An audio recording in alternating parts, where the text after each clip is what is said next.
শুভ বুদ্ধ পূর্ণিমা উপলক্ষে দীঘিনালার পারুল্য বন আর্য সাধনা কুটিরে বুদ্ধ পূজা ও দান অনুষ্ঠান অনুষ্ঠিত। খাগড়াছড়ির প্রতিনিধির পাঠানো তথ্য ও ভিডিও চিত্রে দেখুন বিস্তারিত।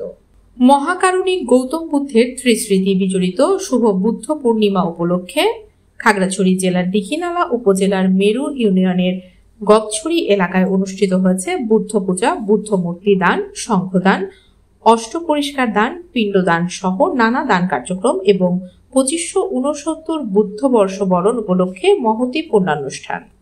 উপাসক উপাসিকা বৃন্দ ও দায়ক দায়িকা বৃন্দের উদ্যোগে পারুল্য বন আর্য সাধনা কুটির প্রাঙ্গণে মঙ্গলবার সকাল থেকে দুপুর পর্যন্ত এই পূর্ণানুষ্ঠান অনুষ্ঠিত হয়। অনুষ্ঠানে প্রধান অতিথি হিসেবে উপস্থিত ছিলেন খাগড়াছড়ি পার্বত্য জেলা পরিষদের চেয়ারম্যান জিরুনা ত্রিপুরা।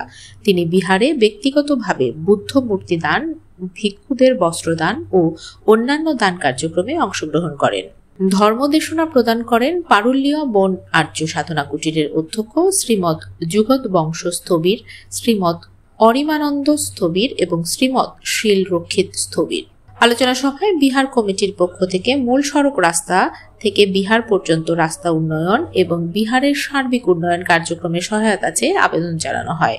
জবাবে চেয়ারম্যান জিরুনা ত্রিপুরা প্রয়োজনীয় পদক্ষেপ গ্রহণের আশ্বাস দেন। পরে তিনি নারী, কিশোরী ও মহিলাদের সঙ্গে মতবিনিময় করেন। মতবিনিময়কালে স্থানীয় নারীরা গবছড়ি এলাকায় নারী স্বাস্থ্য উন্নয়ন, বিশেষ করে গর্ভবতী মায়েদের জন্য ডেলিভারি সেবা সহজ করতে একটি পরিবার পরিকল্পনা ইউনিট স্বাস্থ্যকেন্দ্র স্থাপনের দাবি জানান। চেয়ারম্যান জিরুনা ত্রিপুরা প্রাথমিকভাবে মেডিকেল ক্যাম্প আয়োজনের আশ্বাস দেন এবং স্থানীয় জনগণের চাহিদার আলোকে ভবিষ্যতে প্রকল্প গ্রহণের পরিকল্পনার কথাও জানান। এছাড়াও নারীদের স্বাবলম্বী করতে প্রয়োজনীয় উদ্যোগ নেওয়ার প্রতিশ্রুতি দেন তিনি। অনুষ্ঠানে আরও উপস্থিত ছিলেন খাগড়াছড়ি পার্বত্য জেলা পরিষদের সদস্য নিটলমণি চাকমা, বিহার পরিচালনা কমিটির সভাপতি ত্রিপন চাকমা, সাধারণ সম্পাদক কালীশঙ্কর চাকমা সহ স্থানীয় গণ্যমান্য ব্যক্তিবর্গ।